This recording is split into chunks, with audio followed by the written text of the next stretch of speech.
Oke ya, di depan tuh sekarang udah ada, kalau manggilnya Bang apa Mas nih? Mas saya deh. Mas aja ya? Mas aja. Biar dirimu yang menyesuaikan di mana kamu berada. Oke, betul. Mas, ada Mas Lutfan ya? Mas Lutfan. Aku tuh udah nyusun beberapa pertanyaan Mas, dan aku rasa ini jadi pertanyaan yang banyak muncul dari beberapa orang yang terutama mereka-mereka yang terdampak lah. Yang terdampak, iya. Karena memang yang kita tahu tidak semua bisnis terdampak. Iya, ya betul, kan? betul. Bahkan ada yang naik loh. Bahkan ya, ada yang naik, betul. ya kan, seperti itu. Nah, mungkin nih berawal dari gimana sih mempertahankan bisnis agar tetap eksis dalam berbagai situasi. Mungkin kan memang sih tidak semuanya karyawan. Betul. Di sebelum masa pandemi ini banyak sekali teman-teman kita yang berbisnis. Cuman ya lagi-lagi dia sebagai business owner terdampak gitu loh. Betul. Kemudian juga karyawan-karyawannya dia juga terdampak. Mungkin dia pemilik bisnis kuliner, dia punya beberapa karyawan, waiters dan segala macam termasuk chef, akhirnya harus dirumahkan kayak gitu. Nah, ini muncul pertanyaan dari teman-teman yang model begini nih. Betul. Yang punya bisnis, tapi gimana nih di masa pandemi ini ngejalanin bisnis agar tetap eksis gitu. Ya, jadi basically ketika situasi kayak gini, udah deh, lo harus ngaktifin survival mode dulu deh. Survival mode. Survival mode-nya harus aktif dulu, gitu. Kenapa maksud gue aktifin dulu? Supaya kita itu benar-benar bisa adaptif gitu loh, bisa bertahan, gitu kan, bisa survive lah istilahnya. Sampai ekstrimnya begini, istilahnya jangan maksain juga, gitu. Kalau memang bisnis lo itu ternyata emang sudah nggak bisa dijalanin, nggak relevan gitu dalam kondisi saat ini, lo jangan paksain, mati, gitu loh. Ya, karena kan kita udah banyak tuh diagram yang sudah beredar lah ya. Ada yang bisnis bener-bener mati atau turun gitu kan grafiknya. Ada yang lagi naik, lagi naik, gitu kan. Ketika lo bisnis lo di industri-industri yang memang sekarang ini bener-bener zona merah, bener-bener merah terdampak gitu kan, kayak pariwisata, terus kayak bisnis apalagi yang transportasi begitu ya, terus pokoknya yang benar-benar zona merah gitu, bisa jadi lo harus pivot gitu, lo harus nggak bisa mempertahankan seperti itu. Oke, berarti kita harus bagaimana kemampuan kita untuk merubah haluan ya? Bisa harus merubah haluan. Itu yang pertama ya. Tapi kadang-kadang orang juga salah ngerti tentang pivot itu sendiri. Kadang-kadang cuman ya udah deh ganti produknya aja lah, ataupun ini enggak. Sebenarnya kadang-kadang lu masih bisa pivot di industri lu. Sebentar. Ya, pivot. Sebelum saya salah paham terlalu jauh. Bisa dijelaskan pivot itu apa? Pivot kan kita kayak orang main basket, ya di bola juga ada. Ya kayak kita pindah, tadi bener sih istilah lo, kayak pindah haluan begitulah. Sedikit. Kalau misalnya lebih ekstrimnya lagi banting setir gitu. Banting setir. Nah, istilah pivot ini sebenarnya banyak orang-orang startup udah ngerti lah ya, pivot gitu ya. Hampir semua platform-platform seperti Facebook, Instagram ataupun yang ada sekarang itu sebenarnya hasil dari pivot para foundernya. Dulunya konsep awalnya bisnis modelnya, nah ini balik lagi ke bisnis modelnya. Bisnis modelnya itu nggak begitu gitu. Tapi karena situasi kondisi, terus ngelihat dari kebutuhan market, terus karena tadi terutama faktornya adalah kebutuhan market ya. Jadi misalnya kebutuhan, keinginan dan ininya market itu berbeda dengan asumsi si foundernya. Akhirnya dia menyesuaikan. Dia banting setir gitu. Itu pivot sih konsepnya. Itu. Jadi basisnya sebenarnya yang paling poin utamanya itu adalah menyesuaikan dengan kebutuhan market. Menyesuaikan dengan kebutuhan market. Bukan melulu yang kita pengen ya. Kan kebanyakan sekarang kan aku pengennya bisnis itu kok. Kan kita kadang-kadang ego gitu kan. Aku udah di sini lama gitu loh, terus ya sudah gitu. Nah, itu konsep pivot ya. Tapi tadi balik lagi gue bilang. Jadi sebenarnya bisa juga lu masih nyangkut-nyangkut di industri lu gitu loh. Pivotnya Instagram kan begitu. Dia tetap di bidang fotografi, tapi tadinya beda. Dia bidikan segmen awalnya, customer segmen yang dibidik sama Instagram itu ketika dia membikin platform Instagram itu untuk kalangan yang memang sudah kalangan-kalangan yang sudah familiar dengan fotografi. Gitu loh. Yang istilahnya yang pecinta-pecinta fotografer gitu. Itu tadinya segmennya Instagram. Tapi begitu berjalan, loh kok yang orang-orang yang umum yang awam-awam ini juga malah gunain Instagram juga gitu loh. Bahkan lebih besar lagi ininya. Akhirnya dia pivot. untuk melayani lebih fokus melayani ke segmen yang umum tadi. Dan kalau benar. Dan kalau kita lihat beberapa usaha-usaha yang udah besar ya, cukup besar di masa-masa pandemi ini udah banyak yang pivot juga ya, pivot banyak juga. Yang mungkin dari tadi dia memproduksi misalnya ya, memproduksi sabun biasa gitu kan. Terus dia sama sekali belum pernah ngeluarin namanya produk hand sanitizer. Iya. Pas masa pandemi. Akhirnya dia ngeluarin itu kan. Iya. Nah, tapi kan itu kan kalau kita lihat dari industrinya ya masih seputar itu aja gitu. Dia pivot tuh, betul. Jadi dia menyesuaikan dengan kebutuhan dan permintaan dari market. Nah, harusnya kalau saran gua teman-teman UKM itu ya tadi harus bisa beradaptasi, salah satu strategi pivot. Ya, tapi basically ketika kita mau pakai strategi itu tadi ya kita harus tahu dulu ya kalau bahasa gue sih ya minimal lo harus coba mulai belajar dulu deh 9 blok BMC tadi ya, business model tadi ada 9 blok gitu kan, dari mulai customer segment, value proposition, terus ada channel, ada customer relationship, key activities, key resources, key partnership. Ini langkah teknis untuk pivot. Iya, maksud gua ini analisa awal. Fundamentalnya ada di sini gitu loh. Lu bisa ngotak-ngatik 9 blok ini mana yang lu mau apain gitu loh. Karena kalau lu nggak nguasain kayak beginian gitu ya, akhirnya mungkin strategi atau langkah lu ya kayak terbatas banget gitu loh. Ya cuman opsi-opsinya tuh terbatas banget, pilihan-pilihannya gitu. Tapi ketika lu mendalami dari 9 blok ini, ya lu bisa ngotak-ngatik dari macam-macam gitu. Dan itu yang gue pelajari dan itu gue pakai sejak dulu gitu loh. Sehingga gue bisa istilah gue ngadepin klien gitu kan, dia ada masalah apa, gue bedah sebenarnya. Masalah sebenarnya ada di mana sih? Oh, masalah lo ada di key partnership nih sebenarnya. Jadi kalau bahasa sederhananya business model tuh kayak alat untuk mendiagnosa.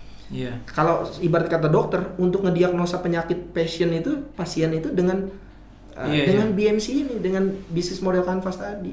Berarti gitu. Dengan kita ngelakuin itu dulu, kita udah tepat sasaran nih nanti. Tepat sasaran, betul. Tahu yang mana yang lokasi formulanya akhirnya tepat, formulasinya tepat. Cara gampangnya kita mau jualan apa itu udah pas gitu. Pas. Karena dan itu yang dicari. Iya betul. Karena ya tadi belum tentu hanya sekedar merubah produknya saja, belum tentu. Tapi bisa jadi lu mainnya di key partnership-nya lo otak-atik gitu. Lo kerja sama dengan siapa, lo collaboration dengan nah, itu kan banyak sekarang akhirnya dipakai sama teman-teman gitu. Tiba-tiba lo collaboration dengan influencer. Terus dalam konsep charity misalnya. Terus akhirnya produk lo laku. Nah, konsep bisa ngotak-atik seperti itu akan lebih tepat sasaran ketika lu mengetahui dasar bisnis model canvas. Gitu. Nah, biasanya gue ngasih saran hal-hal semacam itu. Gue bedah biasanya. Lu punya bisnis apa, ininya gimana, bla bla bla segala macam, baru gue rumusin. Termasuk gimana nemuin kebutuhan penting yang paling dicari konsumen ya. Itu banget, betul banget. Karena kuncinya bisnis itu sebenarnya di situ. Ketika lu bisa menemukan kebutuhan apa yang paling dibutuhkan, masa sih nggak dibeli kan? Iya benar-benar. Nah, tapi ketika lu menemukan, tapi lu nggak tepat sasaran, maksudnya nggak tepat sasaran begini. Lu akhirnya menemukan kebutuhannya. Terus akhirnya lu create produk gitu kan. Anggaplah dengan harga 100.000. Tapi lu nawarin ke orang yang daya belinya nggak 100.000. Dia nggak mau beli gitu. Ataupun dia duitnya anggaplah sederhananya dia duitnya cuma 50.000. Kira-kira dibeli gak produk lu? Kagak lah. Nah, di situ juga akhirnya lu menentukan siapa customer segment yang tepat, yang sesuai dengan produk lu. Berarti nggak cukup hanya nemuin kebutuhan, tapi juga harus membidik yang tepat ya, gitu loh. Sesuai dengan daya beli, segmented dan lain sebagainya. Atau ada istilah lainnya niche market, ceruk pasar. Nanti berarti teman-teman nanti yang buka web apa tadi namanya? Sekolah UKM bisa langsung tuh. Bisa lihat dari situ sih ada beberapa materi juga. Lebih dalamnya bagaimana langkah teknisnya gimana sih langkah teknis sebenarnya untuk mengenali, mencari kebutuhan. Betul. Gitu kan. Kadang-kadang orang bingung, lu butuh apa sih? Gue bingung kan begitu. Iya, tapi Vin gini juga. Dalam artian kadang-kadang UKM itu juga seringnya maunya instan gitu. Instan ya. Iya. Gue nggak butuh tuh analisa bla bla bla segala macam kayak gitu, konsep-konsep gitu kan. Realnya kayak gimana sih? Ya udah deh, pengennya realnya atau to the point-nya kayak apa sih gitu. Nah, kadang-kadang kendala mereka seperti itu. Nah, kalau polanya seperti akhirnya nggak tajam, Vin. Karena gini, basically ya, gue mau kasih gambaran. Prinsipnya yang paling tahu bisnis tersebut adalah lu yang ngejalanin selama bertahun-tahun. Gua cuman memantik saja gitu. Sama kan kayak dokter gitu misalnya. Emang dokter yang tahu penyakit pasiennya gitu kan. Lah yang ngerasain kan si pasiennya gitu. Dokter tuh cuman mendiagnosa, menganalisa, terus tadi suggestion gitu kan. Akhirnya dia bisa rumusin gitu. Ya. Tapi yang paling tahu bisnis itu lu gitu. Nah, kenapa bisnis model itu menjadi penting buat setiap UKM gitu? Udah pakar-pakar udah ngomong semua tentang bisnis model kan. Pak Mardigu, Dewa Eka, Coach Fahmi dan lain sebagainya, semua orang-orang Jaya Setiabudi ngomongin cara satu-satunya cara untuk UKM supaya bisa survive di era pandemi ataupun kondisi seperti ini adalah dengan merubah bisnis modelnya. Tapi persoalannya UKM kan bingung. Maksudnya gimana bisnis model gitu? Terus maunya langsung, udahlah cara yang praktisnya aja seperti apa. Nggak tajam, bro. Karena masing-masing itu unik banget, setiap bisnis itu unik banget. Makanya harus matang banget mengenali bagaimana poin-poin dari bisnis model tadi. Minimal akhirnya ketika lo discuss sama gue misalnya gitu kan. Terus lu udah ngerti tentang bisnis model gitu kan, 9 blok tadi lu istilah-istilahnya udah nangkep lah, paham. Ketika gua ngomong ngasih penjelasan, lu juga nyambung gitu. Customer segment lu gimana? Lah, tiba-tiba lu apaan tuh customer segment? Lah, akhirnya lu bahasanya nggak nyambung. Karena apa? Bisnis model tuh dibilang juga itu sebagai bahasa universal untuk bisnis, bro. Jadi lu kemanapun, mau ke luar negeri, mau ke siapapun ketemu, pakainya bahasa ini. Ibarat kata kita udah nyambung satu bahasa, enak kan untuk konsultasinya, untuk nemuinnya tadi formulasinya tadi gitu, bro. Berarti penting banget memang ngejalanin bisnis, apalagi di tengah masa-masa kayak sekarang ini, paham bagaimana untuk melakukan apa tuh harus itu penting banget gitu ya.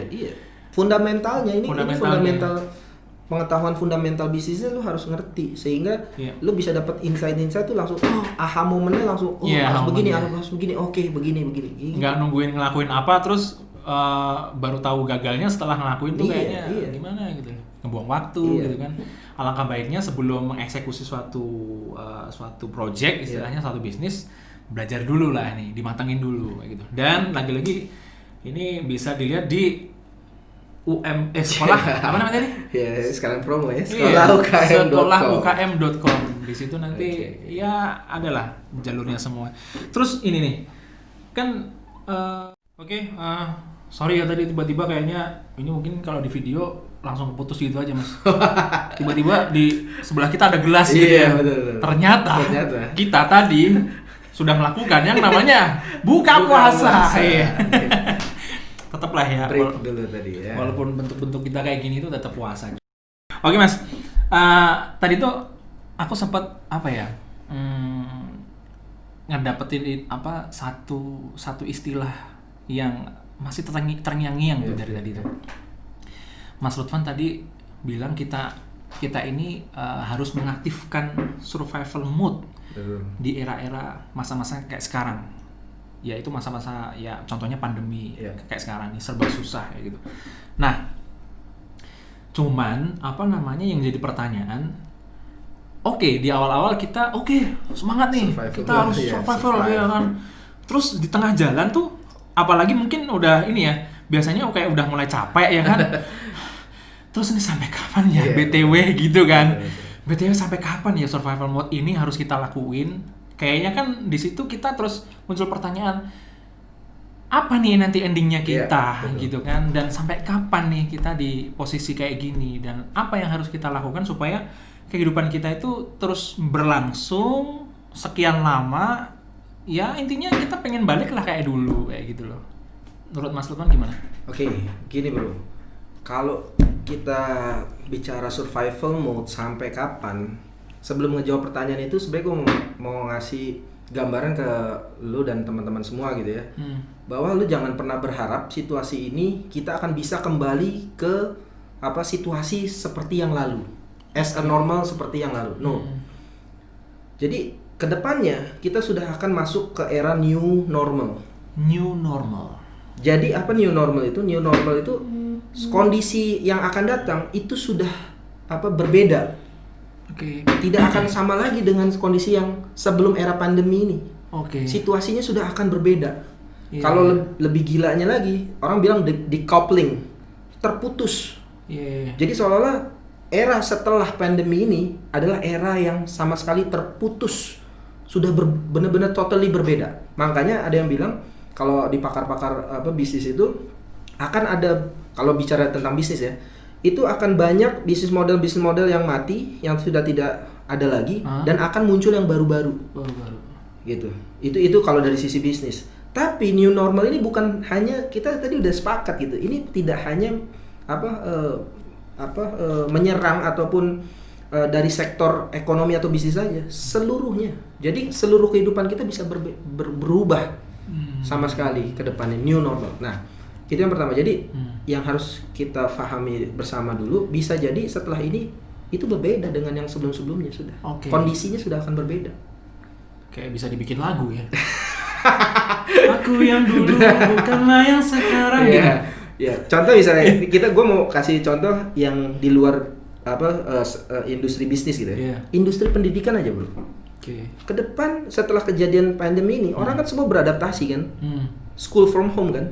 Bisa jadi orang akan memilih itu ke depannya untuk menjadi opsi, tidak ada lagi sekolah di sekolah, bayangin. BTW school from home enak juga ya. Begini aja deh, begitu ya. Dan sistem sudah, orang dipaksa kan untuk beradaptasi dengan sistem seperti itu, dan akhirnya terbiasa. Terus akhirnya ada platform-platform baru yang relevan, yang menyediakan itu tadi, dan kedepannya bisa jadi orang tua punya dua opsi. Kalau dulu opsinya ya sudah sekolah di luar, terus tiba-tiba setelah ini kejadian karena kayaknya yang kemarin juga work it gitu, berhasil juga, bagus juga dan sebagainya, ya sudah, itu malah kita bisa jadi ada dua opsi. Jadi itu maksudnya new normal. Ekonomi, pendidikan dan lain sebagainya itu bisa berubah. Nah, itu bicara tentang tidak sama lagi eranya gitu, sudah berubah, bisa berubah drastis. Itu yang pertama. Yang kedua, pertanyaan lu kan tadi sampai kapan gitu. Ya. Nah, ini kalau bicara sampai kapan agak ngeri-ngeri sedap juga, Bro. Kalau kita kan pengen kita kan juga pengen bicara worst case-nya, istilah kata kasus terburuknya sampai kayak gimana sih gitu, bisa seperti apa sih ya. Kalau gue ngikutin juga perkembangan dari di luar sana gitu kan ya, dari pakar-pakar segala macam ya, sampai akhirnya ada kesimpulan kita bisa jadi ini periodenya kita akan melewati bahasa gue ya 3 tsunami besar pada akhirnya ke depannya. Walaupun sekarang nggak lagi tsunami ya. Iya, makanya ini kan istilah gue aja. 3 tsunami besar untuk mendramatisir aja. Cuman gini maksudnya, yang kita lagi hadapi saat ini real ya corona, COVID-19 gitu kan. Itu tsunami corona, Bro. Baru tsunami yang pertama. Dan setiap tsunami ini ada fasenya. Peaknya ataupun turunnya, sama kayak gelombang gitu kan, dan ada waktunya, rentang waktunya. Nah, sebenarnya teman-teman juga harus mulai berpikir ataupun mulai ada wacana seperti ini supaya tahu survival mode kira-kira sampai kapan nih. Berarti daya tahan diri kita sendiri ya untuk mempersiapkannya seberapa lama. Oke, kita langsung masuk aja. Ketika kita bicara survival mode ataupun di tsunami pertama COVID-19 gitu kan, yang sudah kita bicara pakai data deh ya, ataupun dari analisa para pakar lah. Kalau suatu negeri atau suatu wilayah di lockdown full gitu kan, start lockdown misalnya bulan Januari gitu ya, itu untuk peaknya butuh waktu 3 bulan, Bro. Sampai peak loh, ini peak itu puncaknya belum selesai, peaknya 3 bulan. Januari, Februari, Maret. Maret baru puncak. Setelah peak dia akan melandai. Kapan periode waktunya? Berapa lama periode waktunya sampai selesai? 3 bulan lagi. Jadi kalau kita mau real lockdown saja, full gitu kan, totally, ya kayak Wuhan misalnya, itu fasenya udah 6 bulan sendiri. 6 bulan ya? Itu kalau lockdown murni. Nah. Sedangkan kita tuh kayaknya semi lockdown. Lockdown dengan tingkat alkohol 0%. Nah. Apaan? Lo tau sendiri kondisi kita di Indonesia kayak apa gitu ya. Apa yang pakar bilang, di Indonesia bisa jadi lebih lama kondisi. Lebih lama. Kenapa? Bahkan bukan lebih lama lagi, yang lebih parahnya, Bro. Jadi kayak siklus. Lu bisa bayangin nggak Jakarta di lockdown? Ya apapun lah, walaupun PSBB dan sebagainya gitu kan. Terus tiba-tiba di lockdown selesai, misalnya anggaplah selesai bulan Juni misalnya prediksinya, akhir Mei atau Juni.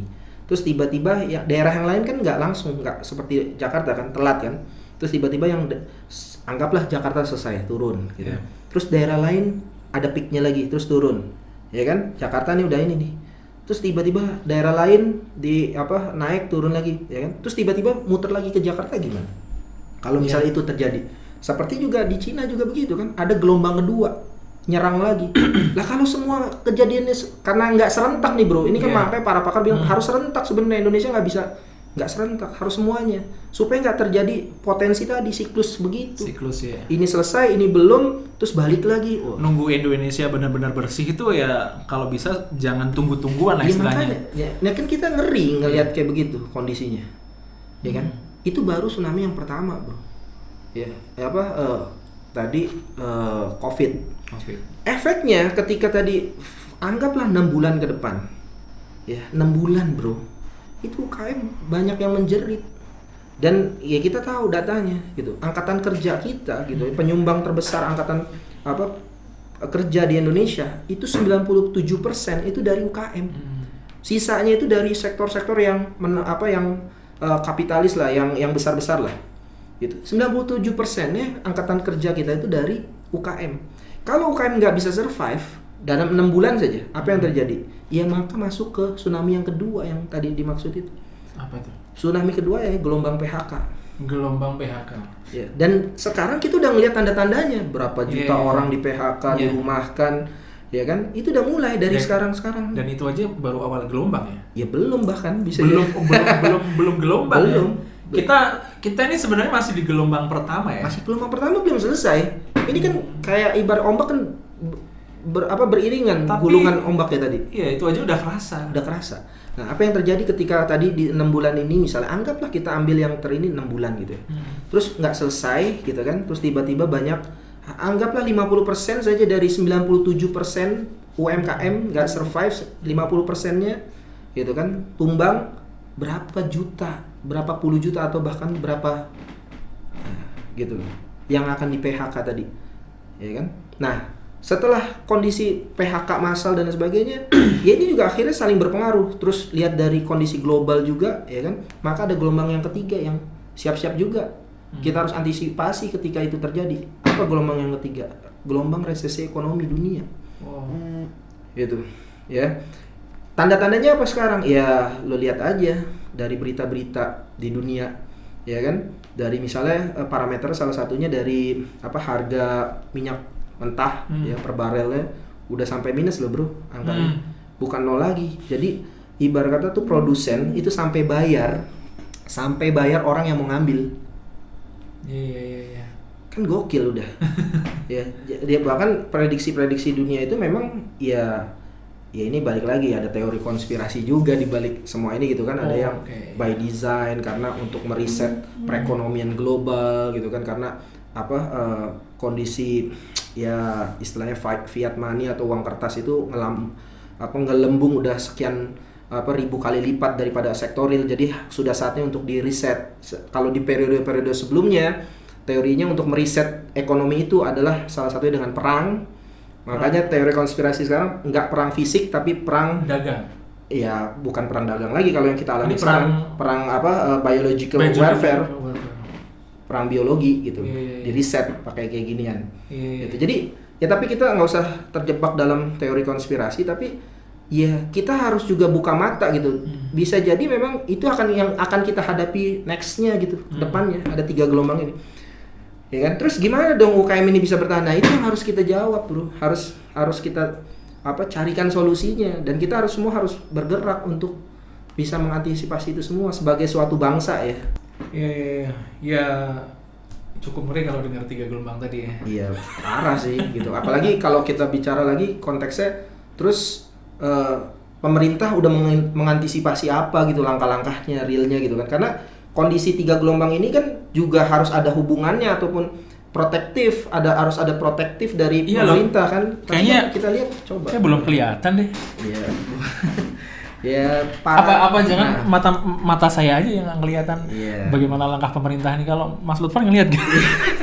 ya gimana ya, kadang-kadang kita juga miris juga gitu kondisi kayak gini gitu kan, kadang-kadang koordinasi kurang bagus. Ini lagi rame lo liatin deh di berita-berita tuh, kepala desa pada bupati, kepala desa pada postingan di FB, coba lo cek itu mereka ngomel-ngomel gitu kan, masalah bantuan gitu kan, menteri ngomongnya apa, ini ngomong apa, mereka yang ditagih sama ditodong sama rakyat. Mana bantuannya bla bla, padahal nggak jelas dari ini.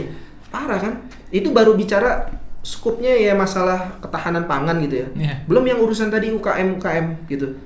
Gimana keberpihakannya terhadap UKM ini yang 97% loh. Ya. Yang angkatan kerja dari sektor UKM itu mana ininya gitu. Parah sih. Gitu. Jadi gue sih sampai agak gimana ya ngomong-ngomong ke teman-teman itu, udahlah kita harus mandiri deh, gimana caranya deh. Mau nunggu terus ya nggak jelas begitu kan mampus gitu. Akhirnya ya udah kita deh bareng-bareng kita harus bersatu untuk nyiapin itu secara mandiri. Akhirnya begitu kadang-kadang. Tapi kan nggak sehat bro, sebagai kita bicara konteks bernegara, konteks bangsa kan jadi gimana gitu ya. Oke. Iya. Ya memang dampak COVID ini memang ya inti kata ada sebagian terdampak dan tidak lah ya. Iya. Dan boleh dibilang yang tidak terdampak ini dia yang masih berpotensi untuk jadi orang-orang konsumtif. Artinya tetaplah kalau misal nih kita banyak terdampak, terus semuanya memutuskan untuk jualan, gitu kan. Terus kalau semuanya ini benar-benar ekstrim semuanya se-Indonesia jualan semua, yang beli siapa kan gitu. Nah, seperti itu ya. Mungkin memang dari sebagian masyarakat Indonesia ada dia yang terdampak dan mereka itu yang masih berpotensi jadi para pembeli, dan mungkin juga di antara yang terdampak juga saling beli gitu kan. Karena memang lu jualan apa gue nggak punya, gue beli ke lu. Betul. Gitu kan. Bahkan ekstrimnya bisa jadi barter loh bro. Barter ya. Ekonomi barter bisa muncul. Balik lagi. Loh, iya. Peradaban lama ya. Tiba-tiba karena uang nggak ada bro, bro gue butuh beras dong. Ya udah deh kita barter ya bro, lo ada apa gitu? Gue ada empon-empon, ya udah deh barter. Mampus gitu. Bisa loh kejadian loh, nggak menutup kemungkinan loh. Wow. Parah. Oke. Yeah. Nah, makanya bro dari situ kan kita juga mikir lah ya, maksudnya ini terus gimana dong solusinya gitu, secara globalnya loh ya, bukan ke bisnis masing-masingnya dulu ya. Secara terus kalau UKM mau survive, kira-kira pertama tadi udah dibilang bisnis modelnya yang dirubah. Terus dirubahnya seperti apa gambarannya kan begitu. Nah, gue mau masuk ke arahnya gini ya. Sebelum gue masuk ke gimana caranya, kita juga harus tahu kondisi ekonomi Indonesia saat ini itu krisisnya itu bukan gak ada uang loh bro. Bukan gak ada uang. Uang tuh ada, tapi ngendep bro. Ngendep. Di mana? Nah itu lu harus tanya di mana. Tapi kalau gue tadi nggak ngasih pemantik ngendep, lu kan juga nggak ngerti. Lu nggak mungkin ngomong di mana kan? Kalau gue nggak ngasih tau, ini ada uang lo. Terus lu bilang di mana ngendep? Jangan-jangan di rumahmu mas. Guys, gue sih pengennya gitu sih. Nah, orang bilang sekarang ini Indonesia bukan yang nggak ada duit, ada duitnya, tapi ngendep di segmen tertentu bro. Ya lo kalau ibarat kata kita piramid, ya. Piramid gitu kan? Ya ke bawah, istilahnya masyarakat yang bawah gitu kan, menengah sama atas gitu. Uang itu ngendap di yang atas. Jadi mereka semua nyimpen uang semua. Berarti di top leader ya? Iya, pokoknya orang-orang yang the have lah, kaum the have lah. Yang ibarat kata minimal lah mereka punya tabungan di rekeningnya ada 100 jutaan ke atas atau bahkan 1 miliar. Itu ngendep bro. Gitu. Jadi bukan gak ada duit nih. Nah, ketika kita tahu situasinya ternyata uang tuh masih ada, sedangkan yang di kelas menengah ini mulai menipis duitnya. Karena mereka kan dari gajian aja kan, tabungan paling seberapa sih, ya kan? Kalaupun misalnya bertahan, paling bisa bertahan tanpa kerja, tanpa mungkin kalau yang dia di PHK atau dia dipotong gaji, dia bisa bertahan 2-3 bulan. Setelah itu pusing juga gitu kan, ya. Apalagi yang di menengah ke bawah, yang di bawah bro, yang ibarat kata menggantungkan hidupnya itu dari pekerjaan harian, dapat upahnya, ya. Nah uang nih di atas. Nah Caranya kita harus membuat bisnis model yang bisa ngucurin dana ataupun uangnya yang di atas ini bisa turun ke bawah. Karena kalau itu terjadi, kita bisa merekayasa membuat sebuah bisnis model yang seperti itu jalan dan serentak secara nasional itu bisa kita lakukan supaya uang yang ngendap di atas ini bisa kucur ke bawah, maka roda ekonomi kita akan berputar. Yang di bawah bisa produksi, dia bisa dapat penghasilan, bla bla bla segala macam, roda tetap berputar. Kayak begitu. Yang atas terus gimana berarti? Ya gampang, kalau dia udah punya duit nanti begitu berputar dia tinggal investment aja, bro. Gokil kan? Yes. Jadi kita harus mengetahui konsep global tentang ekonomi, bisnis, industri itu kayak apa.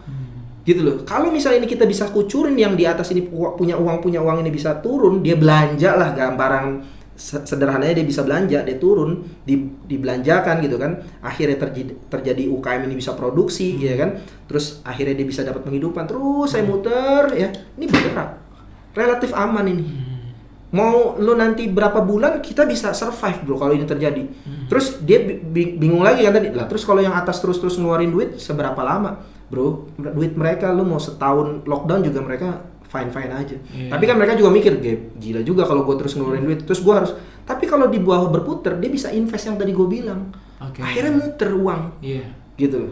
Dan logik banget kalau orang-orang yang di atas ini invest karena usahanya udah jalan lagi. Jalan lagi. Kalau sekarang nggak berani. Gitu loh. Ya kan? Nah, gue sih mikirnya maka kita harus menemukan sebuah formulasi bisnis model yang baru dalam era seperti sekarang ini. Nah, ketika kita bicara bisnis model seperti apa yang bisa tadi ngeiniin uang yang di atas the have ini, gitu kan? Ya, dan ini sudah dilakukan oleh teman-teman kita di Jakarta, di mana sudah melakukan. Nah, tapi ini harus massal. Apa caranya? Ya, menggabungkan bagaimana caranya UKM ini bisa collaboration dengan program-program charity. Jadi harus ada gerakan charity gitu kan.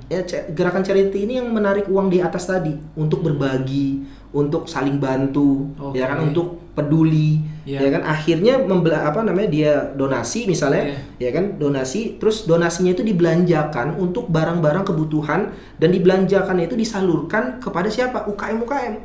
Jangan uang itu disalurkan ke kalangan atau perusahaan-perusahaan yang di atas nggak bergerak dong UKM. Kayak kejadian kayak sekarang pemerintah tuh, ya kan, udah kayak begini, udah kondisi rakyat kayak begini, masih juga duitnya diputarnya ke mana?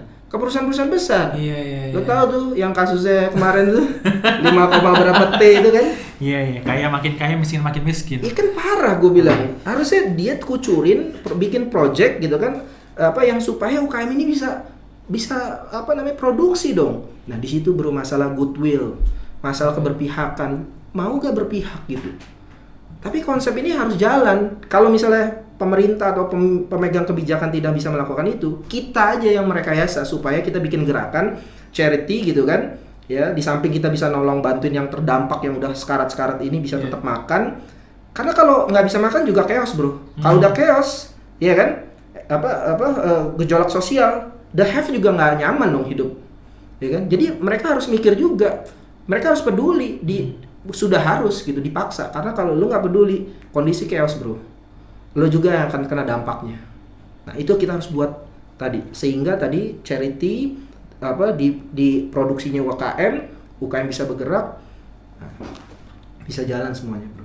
Itu bisa dalam ketika kita bicara fase 3 gelombang tadi, kalau itu dilakukan, napasnya bisa panjang. Tapi kalau kita cuma sekedar UKM suruh jualan, masarin dengan strategi digital marketing yang secanggih apapun, daya beli turun, ekonomi nggak berputar. Kalau the have-nya nggak kucur, nggak nurunin gitu. Gitu.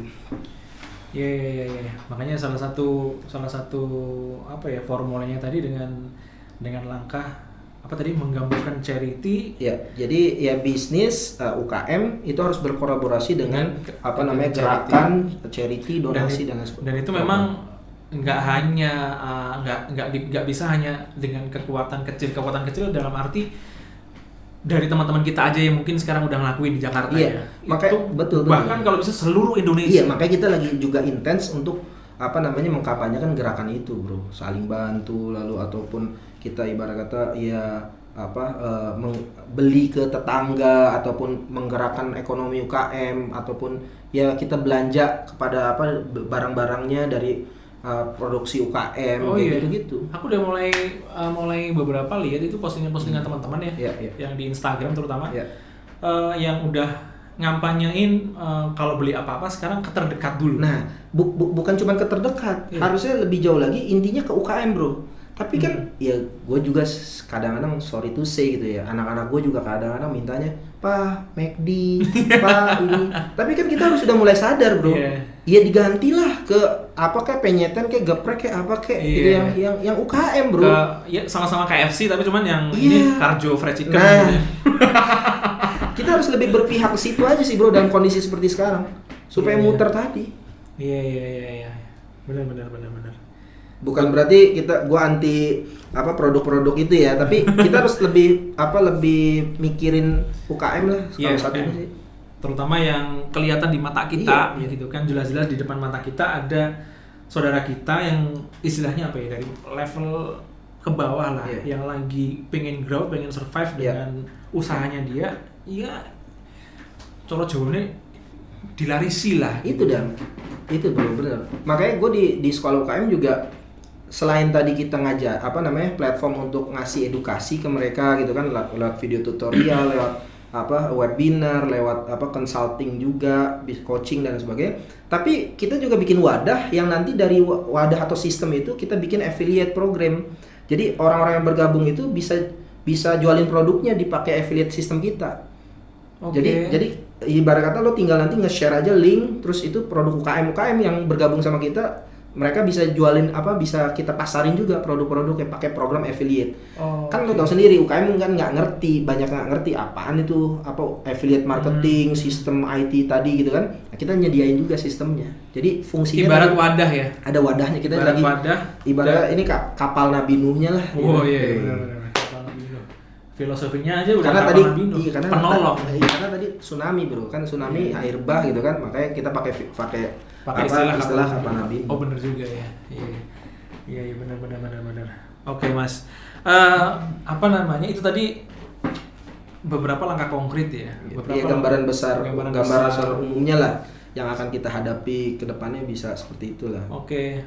Nah cuman sekarang gini mas, kalau tadi kan pertanyaan dari teman-teman nih, aku rangkum. Ini satu unek-unek nih, unek-unek pribadi. Oke. Aku ini kan juga terdampak. Jadi lo terdampak juga ya? Iya. Wah, oke. Aku kan ini sehari-hari kan sebelum negara api menyerang. Oke. Sebelum negara api menyerang kan memang berkutat di dunia bisnis event. Lo event ya? Oke. IO lah ya. Iya, IO biasanya aku juga ini sih, maksudnya yang di job IO. Ya intinya saya jadi talent sekaligus manajemen talent. Ya di banyak event seperti itu. Event di kondisi seperti ini sangat tidak memungkinkan digelar, bahkan dilarang. Offline lah ya, tanda poinnya event offline. Event offline, ya benar. Event offline yang di situ memang bakal mengumpulkan banyak orang. Betul. Dan sekarang semua off. Memang job ini bulan April ya. Di bulan April ini dari 10 job itu ada yang 2 job cancel, 8 job pending. Cuman ini tadi, walaupun pending, aku juga mikir nih, ini pending sampai kapan? Begitu. Karena kan ingat tadi apa yang dibilang Mas Lutfan, ini masa survival mode ini sampai kapan? Betul. Intinya kondisi-kondisi seperti inilah. Kapan balik lagi itu kan kita belum tahu gitu. Makanya juga dak-dikduk gitu kan. Iya, lo nungguin sebenarnya itu masih agak jauh gitu kan. Jadi nggak prepare gitu, nggak persiapan akhirnya. Iya gitu. Cuman memang dari kondisi ini akhirnya manusia jadi banyak belajar mas. Kalau aku lihat, kan jadi banyak belajar, akhirnya banyak yang kreatif. Termasuk emak-emak sekarang kreatif ya kan. Betul. Apa-apa dijual.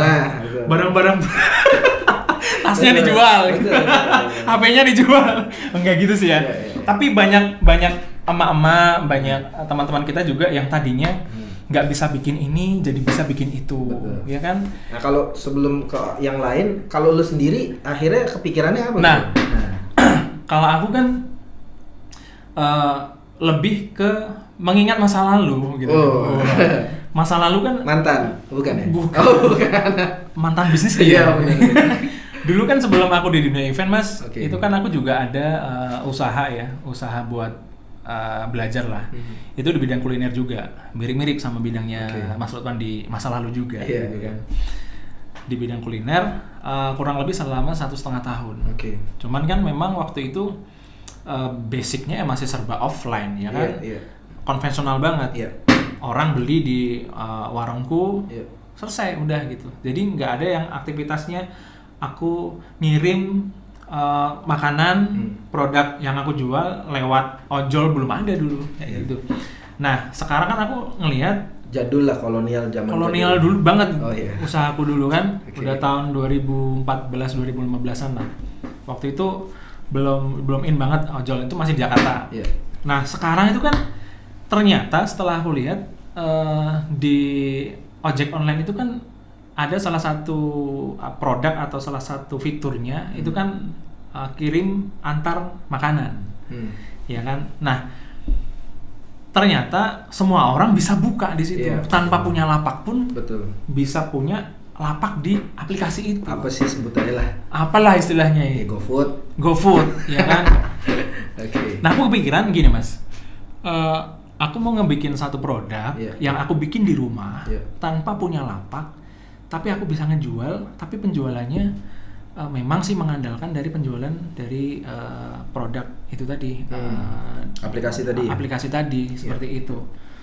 Dan ya aku sih yang jelas aku tadi dapat insight juga, wah iya nih aku juga perlu mikirin produk makanan yang dibutuhin, sangat dibutuhin sama orang-orang, bukan hanya produk yang aku pengen bikin ini dan aku jual, itu kan belum tentu laku juga, gitu kan. Dan pesaingnya dengan kondisi sekarang udah parah banget, banyak banget pesaingnya loh, makanya harus cari yang unik, yang mumpung beda. Belum aku eksekusi nih Mas, ya kan, mumpung belum eksekusi, adakah wejangan-wejangan darimu nih buat aku? Iya. Ini kayak konsultasi bisnis. Iya. Oke. Ini aku udah siapin. Oke. Ya, jadi pertama gini bro, tetap ya, lu ketika lu mau bikin suatu produk, basicnya lu harus tahu dulu customer segment yang lu mau bidik siapa. Karena dari customer segment yang lu bidik itu akan menentukan secara spesifik ya produknya akan seperti apa. Contoh misalnya gini, lu mau bikin ataupun lu mau jual ke customer segment ke anak-anak ya, sama ke orang tua tuh udah beda, ya kan, udah beda porsinya, beda fiturnya, beda macam-macamnya, udah beda ya. Pertama lu bidik dulu, kira-kira lu mau ngejual ke yang mana nih gitu. Ya balik lagi basisnya lu punya kemampuan apa, atau istri lu kan yang akhirnya masak itu punya list apa gitu kan. Dari situ lu sesuaiin, oh ya gue mau bidik ke yang orang tua gitu, atau yang ke anak-anak deh. Kenapa? Misalnya ke anak-anak misalnya ya, karena dalam tanda kutip bro, sekarang yang bikin orang-orang, maksudnya gini, orang bisa keluar duit lebih banyak itu yang segmen produk-produk untuk anak-anak. Ya karena kita analisa dong, ya kan, kondisinya kan sekarang work from home nih, anak-anak juga di rumah ya kan, seharian ya kan. Terus ibarat kata orang tua tuh juga mati gaya gitu loh, ibarat kata untuk ya kadang untuk nyenengin anaknya, ngasih gift hadiah kalau dia mau belajar, kalau dia mau ini nanti dikasih apa, produk-produk apapun lah itu ya. Nah bisa jadi gue bilang sih produk-produk sekarang justru yang ininya ke anak-anak gitu. Karena kadang-kadang orang tua juga bisa ngerem sih dalam situasi kayak begini, yang tadinya biasa dia mau jajan bla bla bla segala macam, dengan situasi kayak gini dia ngerem bro. Ya kan, secara emosional kita orang dewasa udah bisa ngerem, ya kan, melihat situasi kayak begini lebih irit lah bahasa sederhana. Tapi anak-anak kan nggak bisa bro, sulit direm loh bro. Makanya akhirnya orang tua juga mengalokasikan lebih besar untuk untuk produk anak-anak. Nah dari situ lo bisa ngelihat gitu, wah boleh nih kalau gue ngebidik untuk misalnya kulineran, makanan yang segmennya anak-anak. Dari situ lu bisa menciptakan sebuah kalau dianalisa value proposition atau analisa produknya, lo harus rumusin fiturnya apa kalau buat anak-anak, benefitnya buat anak-anak itu apa, terus kira-kira emosionalnya itu apa. Nah itu kalau itu sih lo harus nonton video gue yang ini deh. Gak bisa. Tapi intinya Lo udah nangkep kan maksudnya nangkep. Secara analisa produknya supaya tajam ketika lo pasarin. Itu yang pertama. Akhirnya sebentar, nonton videonya di mana? Iya tadi lah di sekolahukm.com lah. Tetap di situ ya. Oke ya. Nah, dari situ bro, ketika lo udah nentuin, lo udah rumusin formulasinya, produknya apa, itu pun lo belum tentu, ya ini juga buat teman-teman UKM yang lain ya, belum tentu lo harus produksi sendiri. Bisa jadi lo ngambil dari UKM-UKM yang sudah punya produknya. Jadi lo jangan terpaku untuk produksi sendiri aja. Oke, lo boleh produksi sendiri, tapi untuk lo punya variasi produk lo juga bisa ngambil. Lo cari-cari dari UKM yang sulit, yang kena dampak ini dia sulit ngejualnya, lo bantu pasarin. Oke, di sini ada value-nya, value ngebantu. Iya, value ngebantu. Oke, jadi lo bisa, lo tadi udah buka lo mau buka GoFood gitu kan. Lo yang lo bisa produksi cuma satu karena keterbatasan waktu dan energi juga kan, cuma satu. Tapi di GoFood lo bisa ngambil juga dari produk teman-teman lo yang lain, lo masukin di dalam akun GoFood lo. Nah, maksud gue kayak gitu. Dari situ ya udah benar, lo pakai channel, pakai saluran GoFood, karena sekarang yang relevan untuk bisa jualan ya di digital tadi, ya kan. Nah, yang berikutnya bro, lo harus mikirin bagaimana customer relationship-nya, bagaimana lo bisa ngebangun istilahnya customer relationship itu adalah lo bisa membangun big fans-nya lo. Karena di era sekarang authority itu sangat powerful bro. Authority itu maksudnya gini, orang yang punya authority besar, punya fans, punya communities, ketika dia nawarin produk, cepat lakunya gak? Betul. Nah, sekarang yang jadi pertanyaan buat lo adalah bagaimana lo membangun authority dan communities lo. Yes you. Lo masih belum mikir ke sana ya? Iya. Gokil kan? Padahal itu adalah melekat di dalam diri lo sendiri. Iya. Ini yang gue mau kasih formulanya, itu melekat saat ini di dalam diri lo sendiri. Even sekarang itu sedang berlangsung. Apa? Vintok. Nah, itu yang gue maksud tuh. Lo udah punya talent di situ, lo punya basis ilmu di public speaking, di IO dan lain sebagainya. Lo bisa bangun channel ini, podcast ini sebagai sarana promote produk lo nanti ke depannya. Membangun authority diri lo juga sendiri. Gitu loh. Jadi dari situ ya, lo punya authority besar, lo punya viewer, lo punya fans, lo punya pengaruh ya kan, lo bisa jualan ke mereka produk lo. Tapi ya balik lagi bro, bukan hanya produk lo kan akhirnya yang lo bisa jual kan. Benar. Tapi lo bisa tarik gerbong UKM ini yang lo bisa bantu, lo lo salurin lewat channel yang lo milikin. Iya. Nah, konsep itu bro yang kita lagi galang besar-besar. Akhirnya lokomotif ini nggak jalan sendirian, tapi bisa menarik gerbong-gerbong yang lain. Nah, gabungin lagi dengan konsep charity yang tadi gue bilang. Iya, masuk. Wah, itu udah gokil banget dah. Solusi gak kira-kira? Solusi banget. Minum dulu. Wah, langsung dia semangat ya, besok langsung dieksekusi nih kayaknya nih. Tadi agak galau-galau gitu kan. Mas, makanya ini kan masih hitam nih topinya. Ya sampai kapan udah hitam sih? Anjir, absurd banget. Oke Mas, itu tadi makasih banget ya. Secara tidak langsung Anda telah memberikan satu ilmu kepada saya, dan saya nggak tahu nih bayar apa tidak gitu. Fee-nya diinin aja lah. Oke. Alhamdulillah ya, agak cerahan gitu ke depan setelah pulang. Itu tadi satu contoh dari aku pribadi ya, gitu. Nah cuman aku juga pengen tahu nih Mas, di samping kanan kirinya Mas Lutfan. Ini kan ceritanya Mas Lutfan sering diundang sebagai business consultant, kemudian mentor di beberapa tempat seperti itu. Pasti bakal ketemu teman-teman UKM yang lagi jalan seperti itu. Dan kemungkinan besar juga pasti pernah ketemu sama problem-problem gitu kan, ketika mereka menjalankan UKM-nya.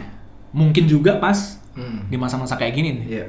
Nah, itu coba bisa dikasih contoh salah satu kasus Mas dari pasienmu Mas. Pasien. Mungkin bukan salah satu ya, gue akan ngerangkum ada beberapa lah. Oke, itu lebih mantap. Okay. Jadi ya kayak kemarin kan gue juga sering, akhirnya gue bikin webinar gitu ya, terus gue diundang juga yang terakhir itu sama dari UKM binaannya Sri Boga gitu kan, dia UKM industri roti lah ya, ada industri roti, pokoknya yang bahan bakunya dari Sri Boga. Gue diundang untuk ngisi webinar via Zoom waktu itu, terus Ya dari situ dari gue jelasin kondisi kayak begini, ya mereka kan ada pertanyaan-pertanyaan seputar terus gimana mas, kalau bisnis saya roti, terus ada yang spesifik yang nanya ke gue itu dia bisnisnya usahanya itu di bidang burger waktu itu. Gue tanya kan, burgernya kayak gimana, yang sebelumnya jualannya kayak gimana. Dia intinya dia tuh punya istilahnya punya pasukan lah ya, dia ngordinir gitu kan, tukang-tukang burger keliling. Okay. Jadi pakai motor terus pakai ini belakang gitu kan. Terus gimana mas, terus gue tanya lagi sebelumnya jualannya gimana? Oh di sekolah-sekolah. Dan tanda kutip kan, berarti dengan situasi seperti sekarang sekolah tutup ya kan, nggak ada ini. Terus akhirnya dia kehilangan marketnya gitu loh. Ya kan biasanya dia tinggal pasukannya dia ingin ke sekolah-sekolah nongkrong di situ ya kan. Terus dia bisa jualan di situ, akhirnya dia kehilangan. Terus gue tanya juga segmen pasarnya yang kayak gimana? Kalau dilihat dari segi harga, berapaan sih harga burgernya? Tau gak harga burgernya berapaan? Berapa? 2.000-an bro. 2.000 ya? 2.000, 5.000 gitu. Berarti kan menengah ke bawah kan? Wah gitu. Dalam hati gue ngedengar gitu, aduh, nih gue mau kasih solusi bahasa yang tinggi nih nggak masuk. Lu bayangin bro, jualannya kayak gitu. Akhirnya gue ngomong apa ke dia? Terus gue bilang, mas, gue tanya lagi, gue balik tanya, namanya kayak dokter bro, jadi lu nggak selamanya bisa lu lebih pinter gitu dari mereka, yang tahu bisnisnya itu ya mereka gitu, mereka juga masing-masing gitu, gue cuma mengulik, tapi akhirnya gue nemuin beberapa solusi untuk gue deliver ke dia. Terus gue tanya, terus apa yang dilakuin sekarang? Ya dia bilang, ya sekarang kita keliling mas ke komplek-komplek. Nah gue bilang udah tepat. Emang itu yang harus dilakukan. Kalau dulu sebelumnya lu ngerubunnya atau kumpulnya orang di sekolah, lo di situ, ya kan sekarang kan ngumpulnya orang di rumah masing-masing kan. Berarti lo harus mendatangi kan, berarti lo keliling. Nah, cuman gue kasih masukan gini, tapi jangan salah bidik market ya. Bahkan seharusnya dia agak pivot, gue bilang. Harus mulai dimodifikasi produknya. Kenapa? Nah, ini yang di akhirnya, oh gitu ya Mas, dia baru dalam tanda kutip dapat aha momennya. Karena dia nggak tahu sebelumnya harus seperti ini. Nah, apa yang gue sampaikan gini, Mas, itu kan masnya segmen produknya kan menengah ke bawah ya. Kalau masnya tetap bersikeras untuk menjual produk itu ke segmen mas tadi yang menengah ke bawah, yang walaupun yang harganya misalnya 2.000 ataupun sekian, ini mereka semua yang di menengah ke bawah ini itu sudah mulai mengurangi untuk belanja beli produk-produk yang sekunder, yang sifatnya jajan. Karena mereka udah mulai berpikir bulan ini kita harus makan apa? Gue harus punya cadangan beras dan jadi ke primer fokusnya mereka. Beras aja sulit, apalagi burger. Nah, kan gitu bro. Ini kan gak kepikiran sama orang-orang yang gak ngerti tentang situasi bro. Gitu. Akhirnya gue bilang, Mas, situasinya tuh seperti ini.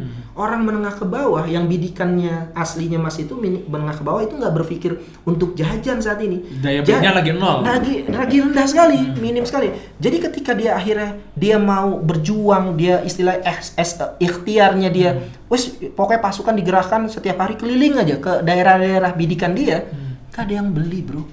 Kan kasihan.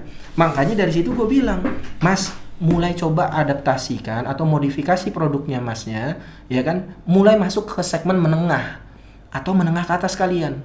Memang ini ada tantangannya tersendiri dong, ya kan, dia harus merubah quality burgernya dia kan. Minimal gue bilang ke harga 5.000 di atas deh, 5.000 sampai 10.000 atau maksimal di 10.000 deh gue bilang. Dia tapi dari situ oh gitu ya Mas ya, bener juga. Nah dia kan tinggal nyesuaiin aja kan, dari beli burgernya yang gue juga pernah jualan burger juga, burgernya belinya yang agak mahal lah, terus dan beefnya yang ini. Nah dia bisa nyesuaiin, dia bisa oh gitu ya. Terus setelah lu nyesuaiin produknya masuk ke segmen menengah ke atas, habis itu lu kelilingnya jangan ke perumahan-perumahan yang menengah ke bawah, lu kelilingnya perumahan-perumahan yang menengah ke atas jualannya, karena di situ ada daya beli yang tadi gue bilang, duit ngendep di situ. Dari situ dia ngira, oh iya benar juga. Terus gue nggak berhenti sampai di situ, gue bilang lagi, bikin dari sekarang Facebook. Gue bilang, udah punya belum akun Facebook? Buat apaan Mas? Lu bayangin bro, orang keliling terus disuruh bikin atau berpikir digital kan nggak nyambung gitu kan. Orang dia jualannya belum sana. Tapi gue bilang, suruh yang pedagang-pedagang itu bikin akun Facebook atau IG sekalian. Gokil kan, ekstrim kan. Ini new normal kayak begini bro. Yang bisnis konvensional abis aja itu harus bisa beradaptasi. Gue bilang suruh bikin. Buat apa Mas? nanti kalau lu dapat keliling gitu kan, terus dapat dapat pelanggan gitu yang beli di perumahan-perumahan gede itu, ada yang beli ke lu ya, habis itu lu posting. Gue suruh kayak gitu, lu foto, Pak buat ini ya, foto cepet lu posting, terus habis itu suruh lu minta tolong aja, Mas follow akun saya. Lu pernah gak sekarang lihat ada tukang burger terus ngomong gak lu? Terus foto gitu kan, terus suruh follow, kan nggak ada. Tapi di era sekarang lu perlu melakukan laka-laka yang agak ekstrim seperti itu, yang di luar kebiasaan. Efeknya apa bro? Efeknya ketika lu ngelakuin itu terus gue yakin sih orang mau sih kalau cuma suruh ini terus ini segala macam untuk ngebantuin gitu. Apa efeknya? Tiba-tiba dia bisa jadi marketing juga si pelanggan lo ini. Dia ngomong nanti cerita-cerita ke teman, parah tadi gue beli burger masa kayak gini kan viral. Terus akhirnya diposting terus akhirnya dia itu pemasaran digital marketing viral itu. Potensinya bisa sampai kayak begitu ya, potensi ya kita bilang. Tapi dari situ bro, dia langsung, wah makasih Mas Irfan, bla bla saya dapat. Itu salah satu tuh. Nih gue kasih 2 aja deh ya. Banyak sih sebenarnya. Satu lagi ada pengusaha tiba-tiba datang ke UKM Center, gue kadang-kadang masih janjian suka di situ, UKM Center Jateng. Terus ketemu, dia pengusaha sepatu bro sebelumnya. Dari Jogja bela-belain datang ke Semarang cuman pengen ngobrol tentang situasi kayak begini, minta saran. Terus wah gimana Mas pengusaha sepatu? Gue juga usahanya apa Pak? Sepatu.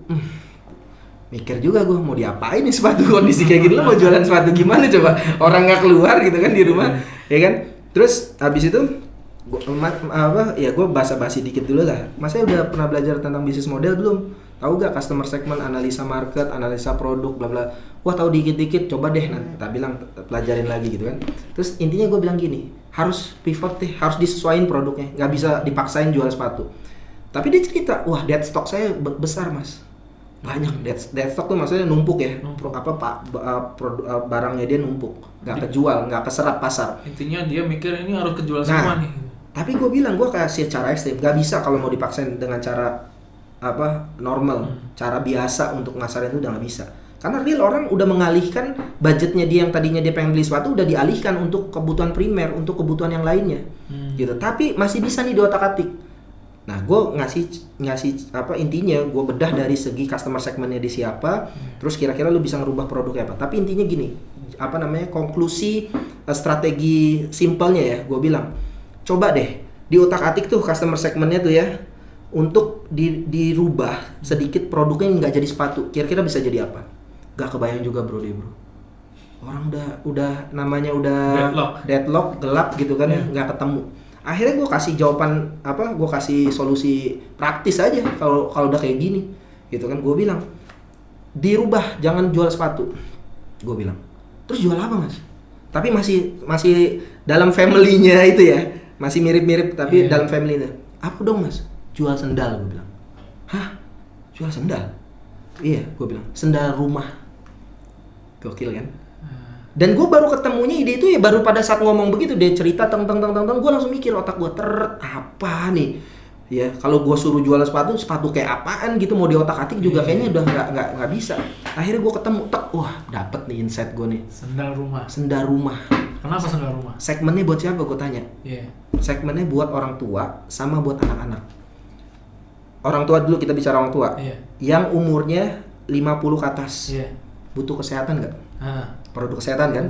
Nah, jadiin sendal kesehatan untuk orang tua yang dia bisa tetap jalan-jalan di rumah. Lo tau kan yang ada efek akupunturnya lah dan lain sebagainya lah, ya kan? Ya didesain untuk kebutuhan mereka. Oke? Terus buat anak-anak itu, orang tua itu mati gaya untuk ngebelin barang buat anak-anak untuk ngasih sebuah activity ataupun untuk killing time istilahnya.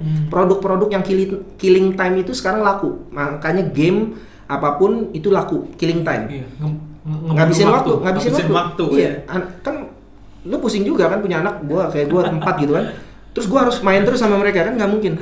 Sesewaktu gua harus kerja, gua harus webinar, mereka bisa lagi ribut dengan mainannya mereka. Itu killing time, bro. Buat sendal rumahan buat anak-anak yang killing time.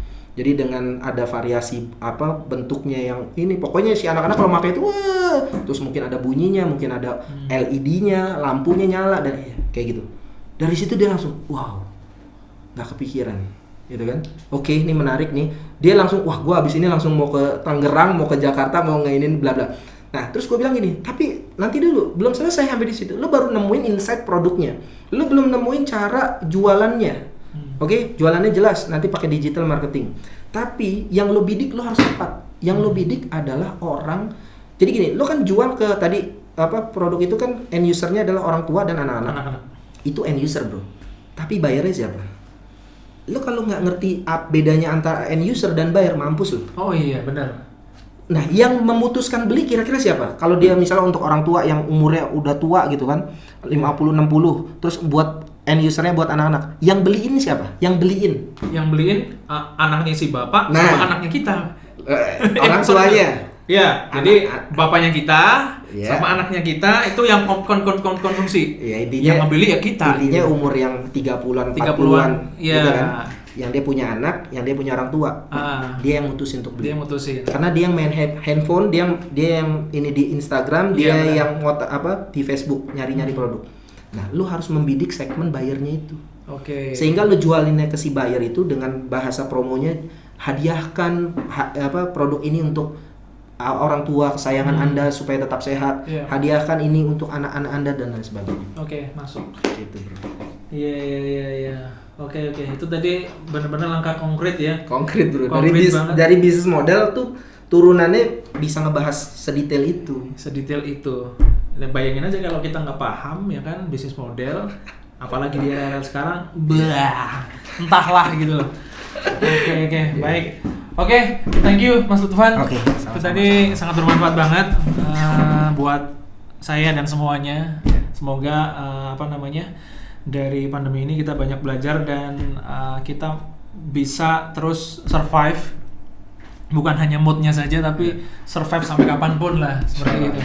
Bisnis jadi semakin berkembang dan ya intinya semoga semua ini cepat selesai. Oke, thank you. Gue juga udah diundang di channel lo ya. Oke, thank you udah datang ke sini. Naik apa tadi? Diantar sama sopir ya.